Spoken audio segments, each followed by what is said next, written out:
মুনিরিয়া যুব তবলিগ কমিটির আয়োজনে রাজধানীতে অনুষ্ঠিত হলো ইশায়াত সম্মেলন।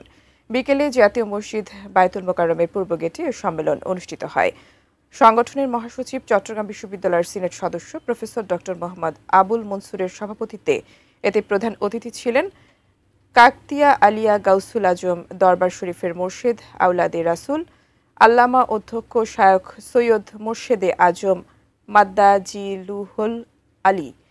অতিথি ছিলেন বাংলাদেশ জমিয়তুল মোদারসেরিনের সভাপতি ও দৈনিক ইনকিলাব সম্পাদক এএমএম বাহাউদ্দিন, মহাসচিব হযরতুল হাজ আল্লামা অধ্যক্ষ শাব্বির আহমদ মমতাজি এবং চট্টগ্রাম বিশ্ববিদ্যালয়ের গণিত বিভাগের chairman professor doctor Jalal Ahmed. এছাড়া বক্তব্য রাখেন মুফতি মাওলানা কাজী মোহাম্মদ আনোয়ারুল আলম সিদ্দিকী, মাওলানা মোহাম্মদ আব্দুস সবুর, মাওলানা মোহাম্মদ ফুরকান, মাওলানা মোহাম্মদ জসিমউদ্দিন ও মাওলানা মোহাম্মদ ইরশাদুল হক।